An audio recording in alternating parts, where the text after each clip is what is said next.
د امت دپاره یو رهنما هدایت دا ذکر کړی دی چې المسلم اخو المسلم. د شیخ مولوي اطیع الله صاحب د هر قسم بیانونو ترلاسه کولو لپاره زموږ چینلونه در سره جوین او سبسکرایب کړئ. مسلمان به د مسلمان وروري او د مسلمان او د بل مسلمان په مابین کې به اسلامي ورور ولی. لکه دوه کسان چې هغې د یو پلاره څه پیدایش پیدا کی او د یوې مور بچانې نو د هغې په مابین کې حقیقي ورورګلوي وي او د هغې حقیقي ورورګلویو څه حقوق د یو ورور پر بل ورور باندې دا حق دی. د هغه حقیقي ورورګلوۍ څه مسؤلیات او ذمہواری دي او د هغه حقیقي ورور یو څه خیالات یو څه ترتیبات دي چې یو ورور به د بل ورور سره کوي.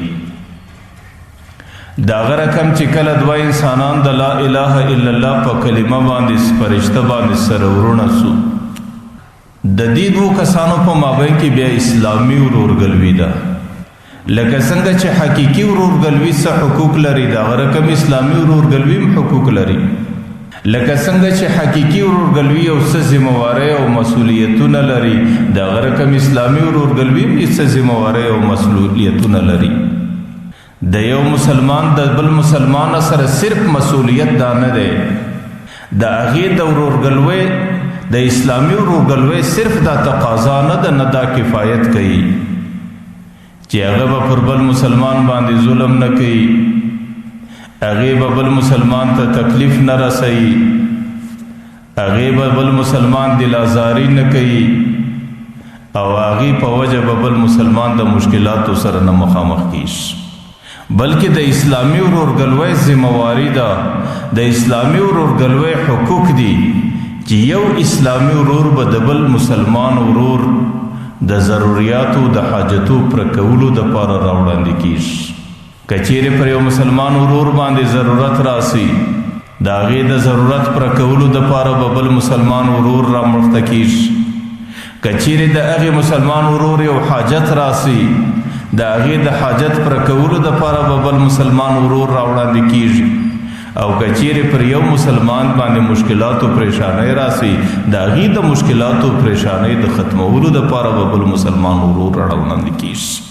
ځکه دا د اسلامي ورورګلوۍ حقوق دي، دا د یو مسلمان پر بل مسلمان باندې حق دی او دا د یو مسلمان د بل مسلمان د اسلامي ورورګلوۍ ذمہواری او مسؤلیت دی.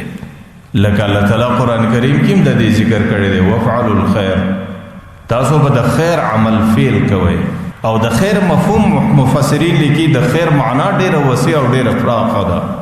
په خیر کې دام راځي که چیرې یو مسلمان ته ضرورت او حاجت ورپېښ د هغې د ضرورت او د حاجت دپاره راوړاندې کېدل دام د خیر عمل دی.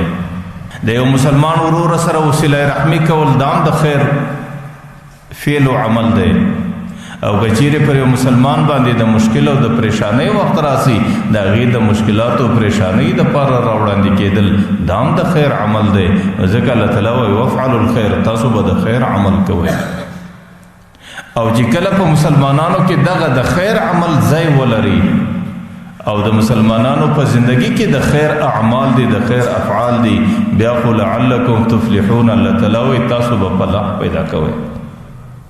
بیا به ستاسو زندگی په کامیابی کې وي، بیا به ستاسو زندگی په عزت کې، بیا به ستاسو زندگی په سکون کې، بیا به ستاسو زندگی په خوشحالي او په راحت کې تیریږي که چیرې تاسو یو مسلمان د بل مسلمان ورور سره د خیر فعل وکئ، د خیر عمل وکئ، د خیر معامله وکئ.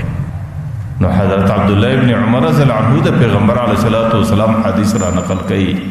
په هغې کې پیغمبر علیه الصلاۃ والسلام المسلم اخو المسلم، یو مسلمان د بل مسلمان ورور بلل کیږي. او د یو مسلمان د بل مسلمان سره د ورورګلوۍ اسلامي ورورګلوي ده.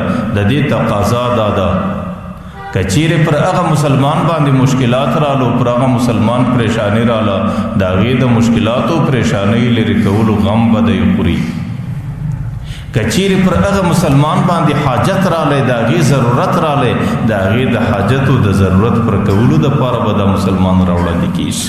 ځکه ما تیره جمعه کې دا خبره ښکاره کړې وه چې د مسلمانانو د ټولو د زندګۍ مثال دا د یو جسد دی او په یو جسد کې چې کله پر پښه باندې مشکلات راغلی د هغې د دفاع دپاره به لاس راوړاندې کېږي او چې کله پر بدن باندې مشکلات راځي د هغې د دفاع دپاره به پښې راوړاندې کېږي او چې د بدن هر اندام په مشکل کې راغلی بل اندام به د هغې د هغه حاجت پوره کولو بندوبست کوي چې کله د انسان په وجود کې تنده پیدا سوله نو لاس به د هغې سره مرسته کوي او هغې به اوبه پیدا کوي اوبه به ورته راپورته کوي او د هغه تندې د ختمېدو ترتیب به ورته جوړوي ځکه پیغمبر علیه الصلاة والسلام اوله جمله دا لیکلې ده چې المسلم و اخو المسلم د مسلمانانو په مابین کې ورورګلوي ده او دا اسلامي ورورګلوي ده